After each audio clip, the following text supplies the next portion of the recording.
여러분은 예수께서 하나님의 아들 그리스도이심을 믿습니까? 그 주님이 부활하신 것을 여러분 믿습니까? 아멘? 네. 이걸 믿으면 오늘 제가 설교할 말이 별로 없어요.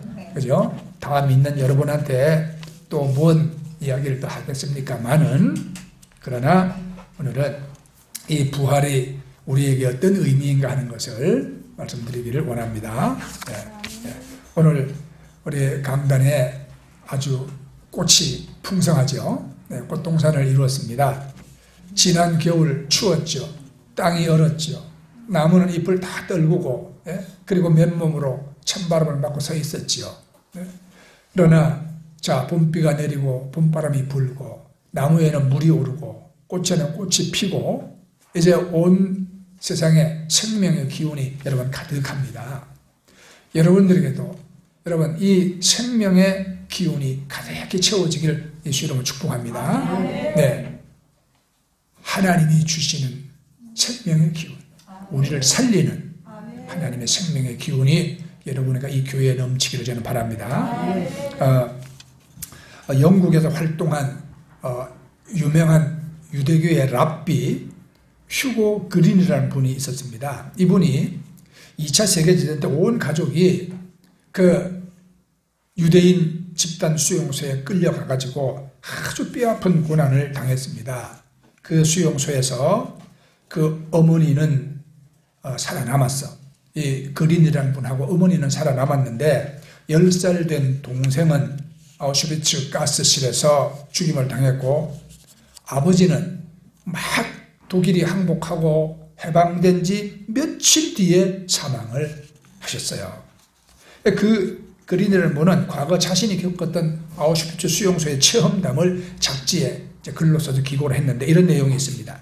1944년 몹시 추운 겨울날 아버지께서는 함께 감금되어 있던 친구 몇 분을 수용소 건물 한 구석으로 모이게 하셨습니다. 그리고 그날이 바로 유대인의 명절인 하누카 저녁이라고 하신 후에 아주 볼품없게 생긴 주발을 내놓으시더니 수용소에서 구하기 힘든 귀한 버터를 녹인 후에 그 버터 기름에다가 심지를 적셔서 촛불을 대신하여 불을 켜셨습니다. 아버지가 송축기원을 말씀하시기 전에 이 아들인 그린은 아버지에게 그 귀한 그 버터를 먹지 않고 왜 낭비하느냐고 항의를 했습니다. 그때 아버지는 버터 기름을 가지고 만든 등잔의 불빛을 잠시 바라보신 후에 말하기를, 얘야, 우리가 잘 알듯이 사람은 밥을 먹지 않고도 3주간을 살 수가 있단다.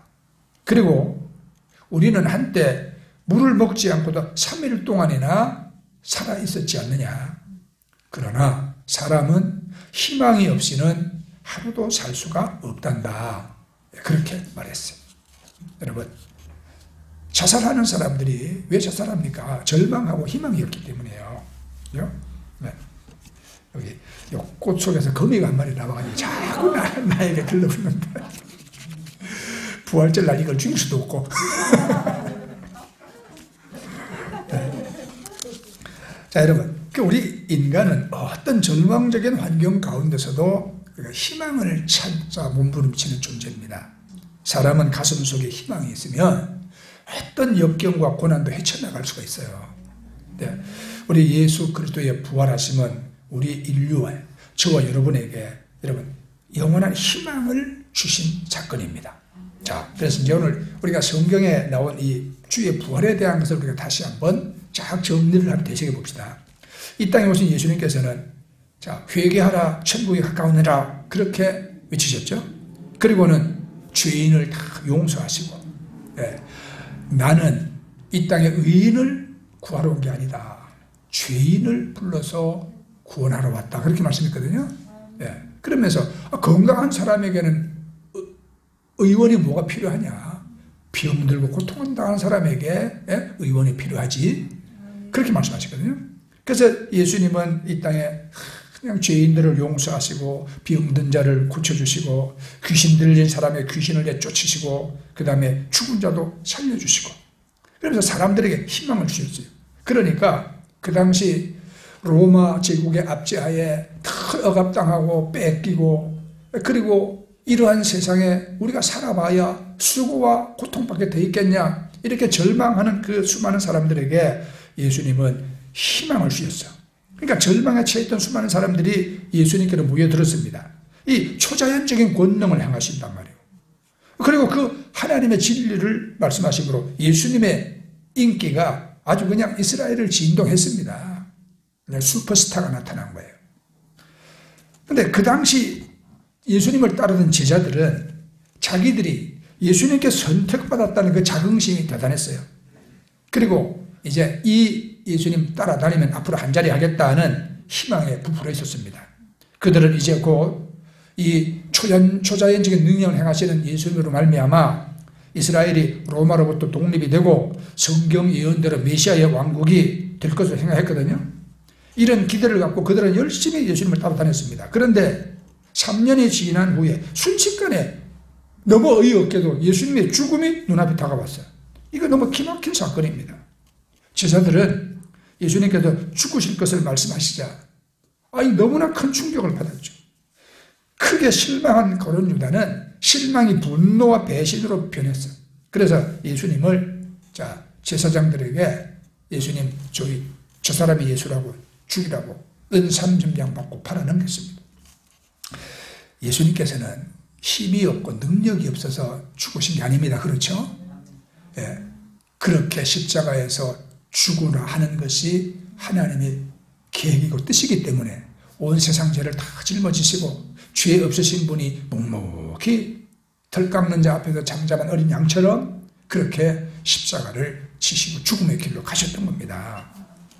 예수님께서는 당시에 말씀하신 대로 십자가에서 강도들과 함께 처형을 당했어요. 근데 제자들은 여기서 자기들의 꿈이 완전히 처참하게 부서져 버렸죠. 그들은 이제 앞날의 희망을 다 잃어버리고 이제 말았습니다. 그런데다가 이 로마 군인들과 요 유대의 제사장들은요, 이거 아주 뿌리를 뽑아서 발본색원해야 된다. 그래가지고 예수 따라다니던 제자들까지 다 잡아서 멸하려고 여러분 살기등등합니다. 그러니까 이 제자들은 말할 수 없는 공경에 처했고 바깥 출입도 할 수 없는 이 제자들은 그냥 절망하고 있었던 겁니다. 이 절망적인 제자들에게 과연 희망의 빛이 비칠까? 예수 그리스도는 이미 죽었고 이미 첫날이 지났지만 아무 소식이 없습니다. 그러니까 예수님을 죽여 없애버렸다고 생각한 그 원수들은 아주 의기양양했죠. 예수님께서 돌아가신 이틀이 되어도 아무 소식이 없습니다. 그리고 예수님의 무덤은 빌라도의 명령을 받은 로마의 군인들이 아주 창검을 들고 지키고 있습니다. 이틀이 지나도 아무 소식이 없자 이 원수들은 더 기세등등했죠. 반대로 제자들은 이제 이 예수님의 이름은 이 땅에서 영영 사라져버리고 말 것이다. 우리가 믿고 따랐던 예수님, 우리 가슴에 품었던 이 기대는 한낱 꿈이었구나. 사흘째 아침이 됐습니다. 예수님의 죽음을 슬퍼하던 여자들이 이 사흘째라는 것이 이제 안식일이 지나고 첫날입니다. 오늘 주일날 예수님 시신을 급하게 그냥 아리마대 요셉이 자기 들어가려고 준비해놨던 무덤에 급하게 장사 지냈잖아요. 해가 곧 지고 있습니다. 이제 안식일이 되면 아무도 못합니다. 그러니까 제대로 어떤 격식을 차리지도 못하고 급히 예수님 시신을 그냥 무덤에다가 안치했거든요. 그러니까 이제 여자들이 안식일이 지나고 난 다음에 예수님 시신에다가 향유를 발라드려야 되겠다. 최소한의 우리가 장례 예의라도 차려야 되겠다. 그리고 아침 일찍 예수님의 어머니 마리아와 또 다른 마리아 그리고 여러 명의 제자들이 새벽 일찍이 예수님 묻히신 이제 산을 향해서 올라가기 시작했습니다. 자, 산 언덕을 올라가면서 그들은 또 걱정해요. 그 무덤 그걸 막고 있는 그 큰 돌을 어떻게 옮겨 놓을 수가 있을까 염려했죠. 이런 걱정을 하고 올라가고 있는데 갑자기 지진이 난 것처럼 땅이 흔들리기 시작합니다. 깜짝 놀라서 발걸음을 멈췄죠. 근데 바위가 굴러 내려옵니다. 갑자기 하늘에서 한 줄기 섬광이 비칩니다. 웬일이냐? 놀래서 산으로 올라가서 예수님 장사 지낸 곳으로 급히 이제 달려갔습니다. 그랬더니 예수님 무덤을 막았던 돌이 옮겨져 버렸고, 안에 보니 예수님 시신을 뉘었던 곳에 빛나는 옷을 입은 사람이 앉아 있는데, 보통 사람 같지 않고 천사 같아요. 그러니 그때 무덤을 지키고 있던 그 로마 군인들은 깜짝 너무 놀라가지고 아주 그냥 죽을 사람 같이 돼서 천금도 버리고 다 도망쳐버리고 없어요. 여자들도 놀랐습니다. 영문을 몰라서 무덤 가까이 가서 안을 들여다보려고 했죠. 그때 천사가 말합니다. 너희들이 나사렛 예수 그리스도를 찾는구나. 예수님께서는 이 안에 계시지 않고 이미 부활하셔서 다시 살아나셨느니라.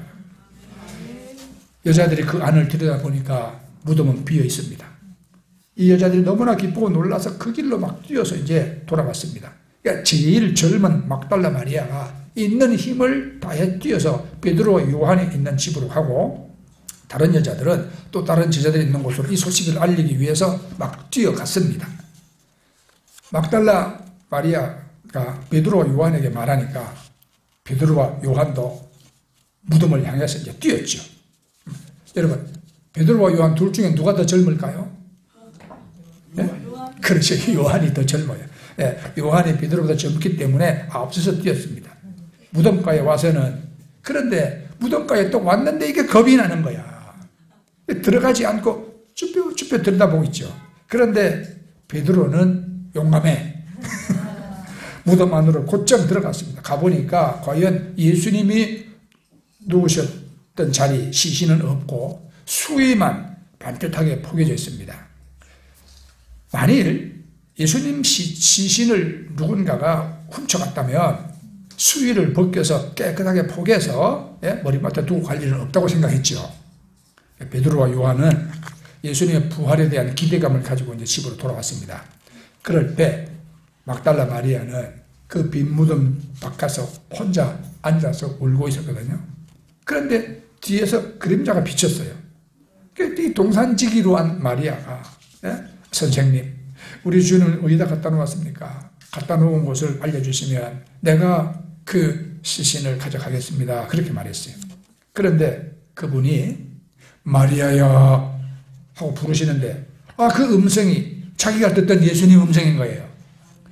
그래서 너무 반가워서 예수님을 붙잡으려고 하니까 예수께서 나를 붙잡지 말라. 내가 아직 아버지께로 올라가지 못하였다. 너는 네 형제들에게 가서 내가 내 아버지 곧 너희 아버지, 내 하나님 곧 너희 하나님께로 올라간다 하라. 그렇게 말씀했어요. 막달라 마리아가 이제 그걸 보고 막 뛰어서 내려가는데 예수님께서는 벌써 다른 여자들 가는 앞에 나타나셨어요. 예수님이 그들에게 와서 평안하뇨? 라고 말씀하시자 여자들이 놀라서 예수님 발 앞에 엎드려서 하나님께 감사를 드렸죠. 제자들이 예수님의 부활에 대해서 이야기를 하고 있는데 예수님이 나타나셨어요. 제자들이 막 놀라서 유령이다, 귀신이 나타났다 무서워하니까 예수님께서 어찌하여 두려워하며 어찌하여 마음에 의심이 일어나느냐, 내 손과 발을 보고 나인 줄을 알라. 또 나를 만져봐라. 영은 살과 뼈가 없대. 너희 보는 바와 같이 나는 있느니라. 나는 귀신이 아니라. 이렇게 말씀하신 거예요. 그리고 예수님께서 살으셨어요. 그 자리에 이 제자 도마가 없었는데, 도마, 주방에서 쓰는 도마가 아니고, 이들의 본이로 토마스. 나중에 이제 이 이야기를 들었어요. 그거는 못 믿는 거야. 거짓말이야, 거짓말이야. 내가 그 못 박힌 손에 내 손가락을 내밀어 넣어보고, 아니면 또 옆구리 창에 찔린 그 자리에 내가 손가락을 넣어보지 않고는 나는 믿지 않겠다. 근데 여드레 후에 도마가 제자들과 함께 있을 때 예수님이 나타나셔서 도마에게 내 손가락을 이리 내밀고 내 손을 보고 내 손을 내밀어 내 옆구리에 넣어봐라. 그리고 믿음 없는 자가 되지 말고 믿는 자가 되라. 그렇게 말씀하셨어요. 도마가 넣어보고 확인할 게 뭐 있습니까? 그렇잖아요. 딱 보니 그냥 예수님인데 너무 부끄럽잖아요. 그래서 나의 주님이시며 나의 하나님이십니다 하고 고백했어요. 예수님께서 너는 나를 본고로 믿느냐? 보지 못하고 믿는 자들은 복되도다. 그렇게 말씀하셨어요. 여러분 보고 믿습니까? 보지 못하고 믿습니까? 본 분이 있어요? 네, 그렇죠. 우리는 하나님께 선택받은 자, 하나님의 믿음으로. 우리는 예수님을 보지 못하지만 우리는 믿습니다. 이럴 때 복된 자들이에요. 네? 저와 여러분이 복된 자인 것입니다. 그 후에 예수님께서 또 갈릴리 바닷가에 나타나셨거든요. 네? 제자들은 예루살렘에서 더 얼쩡거리다가 잡혀 죽게 생겼으니까 우리 고향 갈릴리로 빨리 돌아가자. 그래서 갈릴리로 돌아갔어요. 제자들이 거의 다 갈릴리 호숫가에서 고기 잡던 어부들이잖아요. 예. 또 이제 먹고 살아야지. 고기 잡으러 이제 갔어요. 그런데 그때 예수님이 이제 더 바닷가에 나서셨는데 이들은 알지 못하는 거예요. 그런데 웬일인지 물고기 한 마리도 잡지를 못했습니다. 참 재수 없는 날이었어요. 갈릴리 호수는 물이 워낙 맑아서 헌한 낮에는 물고기를 못 잡는다 그랬죠. 네. 그물 내리면 그물이 내려오는 고기가 다 보고 있는데 잡힐 고기가 어디 있겠습니까? 그래서 어두운 밤에 고기를 잡는데 날이 이제 밝아지려고 합니다. 물고기 한 마리 못 잡았습니다. 네. 야, 참 재수 없는 밤이다. 돌아가자. 그런데 예수님이 저기서 자 질문하잖아요. 얘들아 너희에게 고기가 있느냐? 요한복음 21장 5절에 보면 제자들이 없다고 하니까 예수님께서 그물을 배 오른편에 던지라 그리하면 얻으리라 말씀하셨어요. 제자들이 그렇게 하니까 자 그물을 들 수 없을 정도로 물고기가 많이 잡혔습니다. 그때 요한이 야 예수님이시다 깨달은 거예요.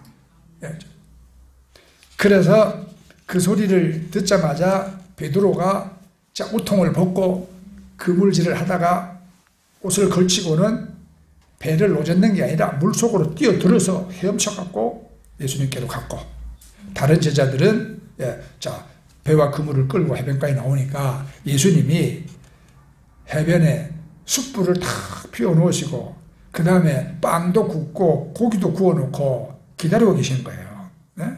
이리 와서 우리 아침 먹자. 그래요. 여기서 예수님께서는 나 예수 모른다고 부인한 베드로의 마음에 그 부끄러운 상처도 다 치료해 주시고 그 7 제자들을 모아놓고 격려해 주셨죠. 그 다음에는 예수님께서 산 위에서 또 11 제자를 만나서 천국에 대한 교훈의 말씀을 주셨습니다. 또 예수님은 육신의 동생인 야고보에게도 나타나셨어요. 예수님께서는 성천하시기 전 감람산에 모인 사람들의 수가 500여 명이 이른다고 바울 사도는 기록했습니다. 그때 그들 앞에 나타나신 예수님께서는 그들에게 복을 주시고 자 그들이 보는 앞에서 하늘로 올라가셨습니다. 우리가 사도행전 1장 1절부터 이제 시작하는 말씀 보면 데오빌로요 내가 먼저 쓴 글에는 모든 예수의 행하시며 가르치시기를 시작하신부터 그의 택하신 사도들에게 성령으로 명하시고 승천하신 날까지 이 일을 기록하였노라. 해 받으신 후에 또한 저희에게 확실한 많은 증거로 친히 사심을 나타내사 40일 동안 저희에게 보이시며 하나님 나라의 일을 말씀하시니라. 이렇게 기록을 했습니다. 자, 이 누가복음은 누가 썼습니까? 그렇죠. 누가가 기록했죠. 네, 원 바로 루카예요. 루카. 이 사람 직업이 뭡니까, 여러분? 의사였어요. 의사. 근데 이 의사는 굉장히 과학적이다 이 말입니다. 사고가. 네, 사실적인 이 증거와 임상적인 경험이 있어야 그거에 따라서 약도 쓰고 치료하고는 그런 과학적인 사람이거든요. 어떤 맹목적인 미신 이런 걸 의사들은 잘 안 믿습니다. 그래서 요즘 현대에도 의사들이 대부분 예수 잘 안 믿어요. 일단 의사가 예수 믿었다면 믿음이 좋아요. 이 의사인 누가가 기록한 것이 보세요. 예수님에 대해서 행하신 일, 가르치신 거 기록하고 그 다음에 십자가에 해받으시고 승천하신 날까지 다 기록하고 그리고 40일 동안 많은 사람들에게 나타나셨다는 사실을 기록하고 있잖아요. 자, 예수님께 해받으실 때 40일 동안 나타나셨습니다. 근데 제자들은 예수님께서 어느 장소, 어느 시간에 나타날지 알지를 못했어요. 왜 예수님이 이렇게 하셨을까? 예수님께서는 부활하신 확실한 증거로 수많은 사람들에게 나타나심으로써 그리스도의 부활에 대해서 추호도 의심하지 못하게 하신 겁니다. 이게 또 초시간적, 초공간적, 시간과 공간을 초월하여 나타나신 이유는 예수님께서는 어느 곳에나 함께 계신다는 것을 보여주시기 위한 것입니다. 그래서 주님께서는 우리가 자나 깨나 앉으나 서나 어느 곳에서나 우리와 함께 하신다는 사실을 우리에게 확실히 보여주시기 위해서 그렇게 하신 것입니다. 자, 이러므로 예수님께서는 볼지어다 내가 세상 끝날까지 너희와 항상 함께 있으리라 그렇게 말씀했죠. 그날에는 내가 아버지 안에 너희가 내 안에 내가 너희 안에 있는 것을 너희가 알리라 이렇게 말씀을 확정을 하셨습니다. 그러면 오늘도 예수님은 여러분 우리 곁에 와 계신 거예요. 네.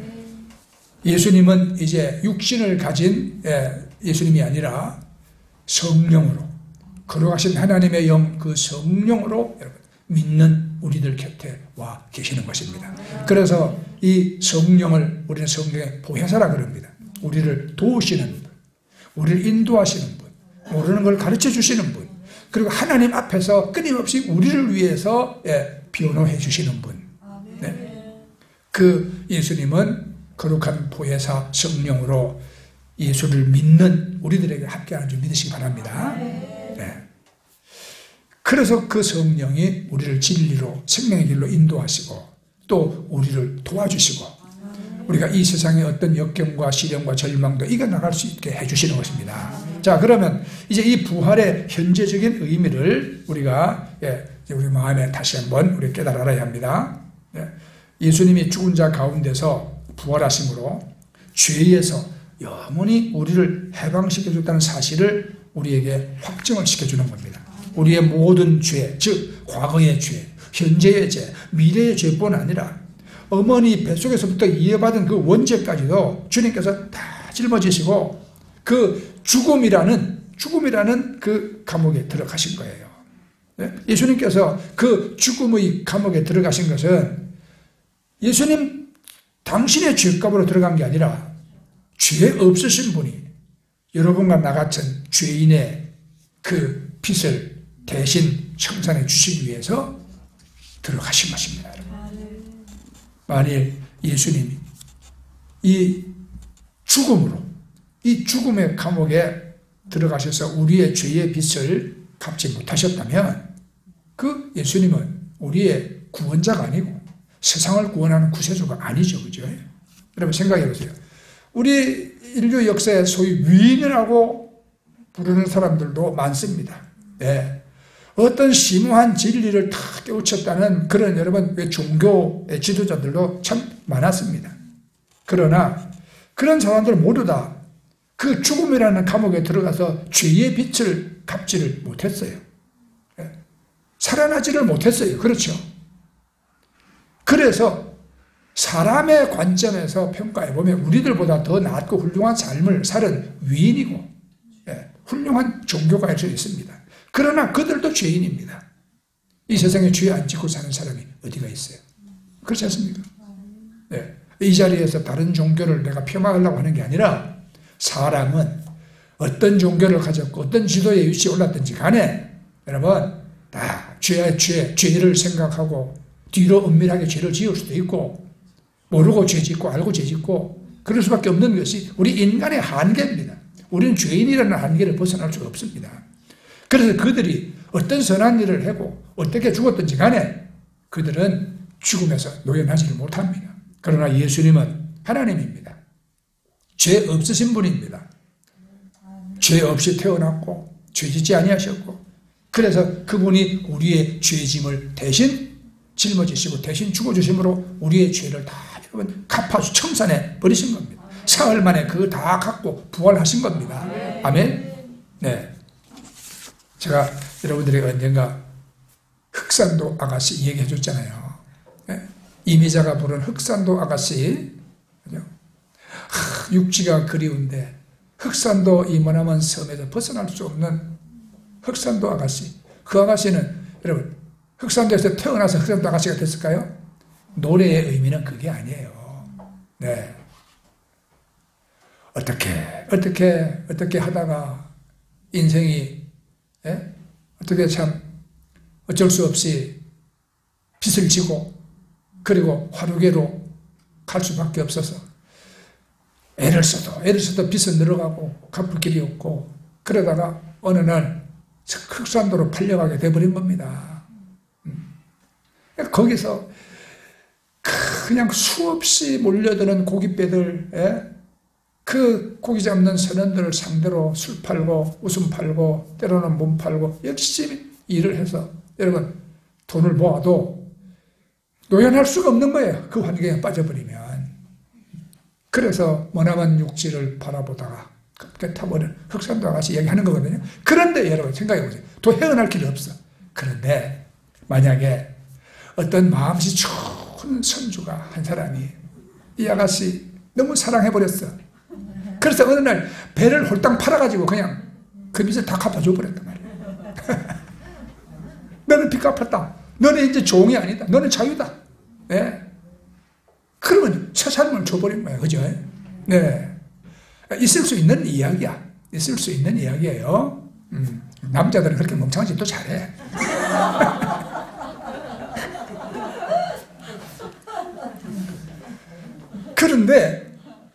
그런데 예수님은요, 뭐 배 팔아서 뭐 은행 예금 차다가 빚 갚아준 게 아니라 죄는 돈으로 갚을 수 없는 거예요. 그죠? 죄는 돈 많다고 갚아지는 게 아니야. 돈으로 죄 갚는다면 이 땅에 돈만 한 재벌들은 다 여러분 죄 없는 사람이 다 천국 가요. 천국은 그들만 가지 않겠어요? 아니에요. 돈 가지고 천국 땅 한 평도 못 사요. 죄는 죄의 삭은 사망이라. 네, 죄는 죽음으로 갚아야 되는 거예요. 그래서 예수님은 돈으로 갚아준 게 아니라 생명을 주고 우리의 죄값을 갚아주시고 그리고 부활하신 거예요. 네. 자, 그러므로 우리 주 예수 그리스도 앞에 오면은요, 네, 우리의 모든 죄가 볶는 녹듯이 다 녹아버리고 맙니다. 누구든지 예수님 앞에 오면 예수 그리스도의 은혜로 말미암아 값없이 죄 용서함을 받고 의롭다함을 얻게 되는 겁니다.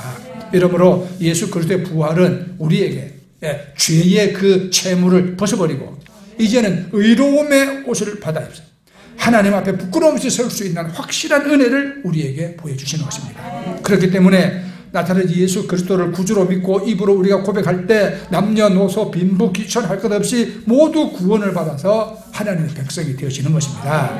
그 다음에 이 부활의 현대적인 의미는 뭐냐? 우리가 허무와 무의미의 삶에서 우리가 영구히 벗어났다는 겁니다. 네? 인간은 어디서 와서 왜 살며 어디로 가는지 모르는 존재입니다. 자기 부모나 형제, 가까운 친지가 여러분 죽을 때마다 우리 인간은 인생의 허무하고 덧없음을 절실하게 깨닫습니다. 여러분 그렇지 않습니까? 그죠? 죽으면 어느 날 사라져버렸죠. 이 존재가 사라져버렸어. 예. 아무리 부귀 영화를 누리며 살았더라도 죽어버리고 난 다음에는 남는 것이 아무것도 없어요. 예? 바람처럼 왔다가 안개같이 사라져버리고 마는 것이 인간입니다. 살아있는 사람은 다 죽게 마련이고 만나는 사람은 언젠가 다 헤어지게 되어져 있어요. 여러분. 그래서 우리 조상님들도 참 우리 인생 참 허무하다. 예? 미워하고 싸우고 더 많이 가지려고 욕심 부리고 손이 발이 되도록 정말 인간으로 태어나서 저 마소같이 짐승처럼 일만 하고 허리가 꺾어지도록 고생하고 살아도 정말 인생 허무하다 이렇게 말하거든요. 우리 여러분 학교 다닐 때 여러분 배운 시조 여러분 생각해 보세요. 500년 도읍지를 필마로 돌았더니 산천은 의구하되 인걸은 간곳 없고 어제버 태평년월이 꿈이런가 하노라. 그러거든요. 그래 500년 도읍지 500년 동안 왕조를 누리면서 거기서 얼마나 많은 왕들이 얼마나 많은 대신들이 권세를 누리면서 여러분 살았겠습니까? 그렇죠?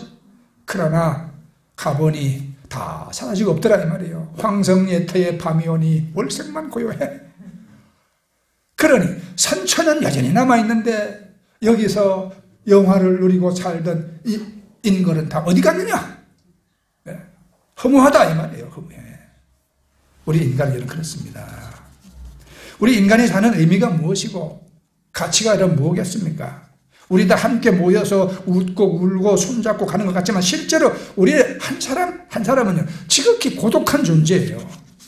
태어날 때 혼자 울면서 태어나고 죽을 때도 혼자 맥없이 두 손 풀고 죽는 겁니다. 그럼 우리는 언제까지나 혼자예요. 인간은 고독한 존재예요. 그러나 예수 그리스도께서 죽은 자 가운데서 부활하심으로 말미암아 우리는 하나님께서 살아계신 것을 알게 되었고 이 천국에 있는 것을 알게 되었고 반대로 지옥에 있다는 것도 알게 됐잖아요. 그럼 우리는 하나님을 섬기고 우리가 천국에서의 영원한 그 복된 영생을 바라보면서 이제는 하나님께 영광을 돌리기 위해서 산다는 확실한 의미와 가치와 목표를 우리가 가지게 된 것입니다. 이러한 삶의 목표가 없으면 이 세상 모든 것은 다 헛되고 헛된 것밖에 없어요.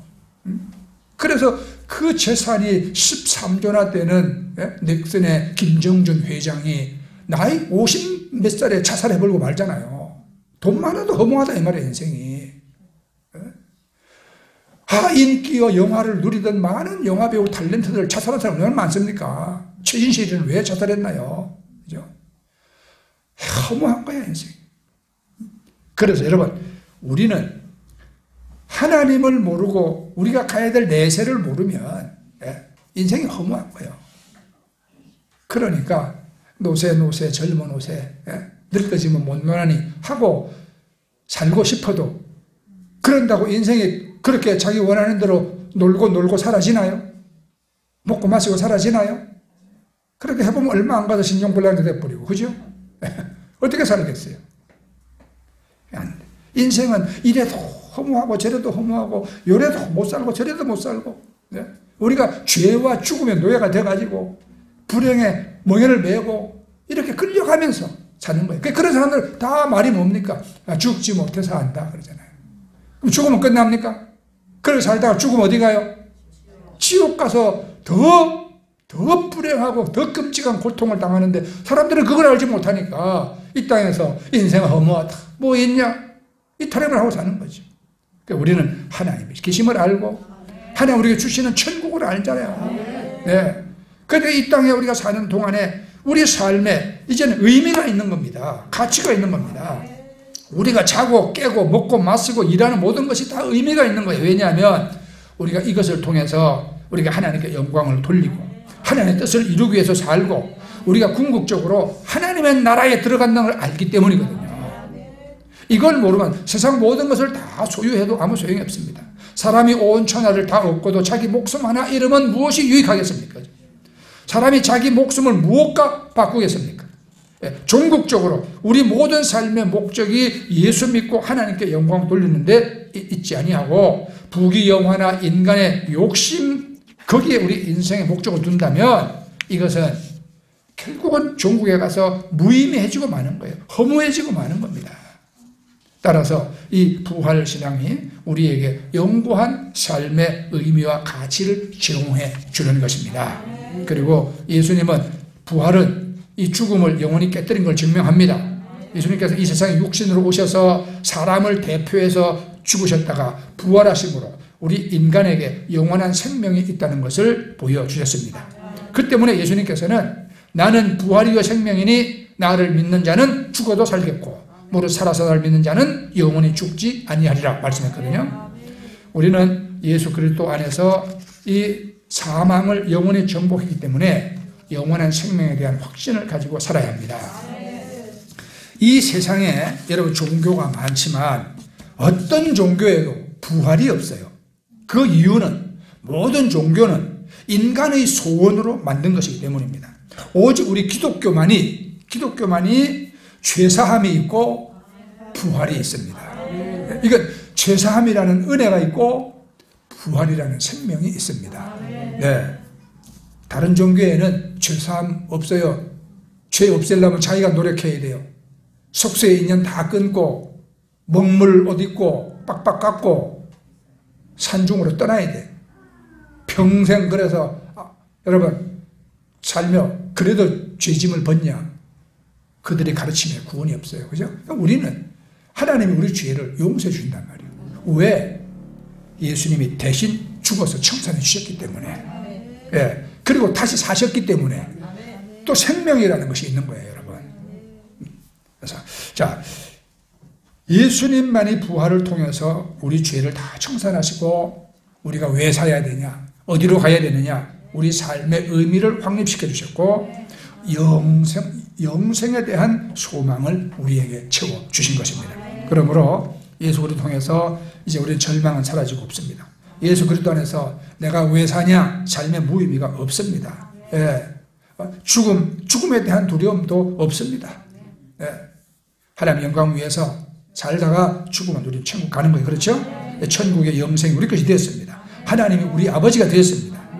예. 우리가 기쁨과 소망, 또 소망 가운데 매일매일 우리가 하나님을 섬기며 살아갈 수 있는 그런 놀라운 은총이 우리에게 주어진 것입니다. 아멘. 오늘 자 우리의 부활주일 예배를 드리면서 여러분들이 하나님이 우리에게 주신 여러분 이 놀라운 죄사함의 은총과 이 영원한 생명 주심에 여러분들이 감사하시고 네, 기쁨으로 하늘의 능력으로 이 세상을 살아가시기를 주 예수 이름으로 축복합니다. 아멘. 네. 자, 우리 하나님께 우리 찬송 드리고 우리 기도하십시다. 찬송가 160장로도 우리 힘차게 하나님께 찬송 드립니다.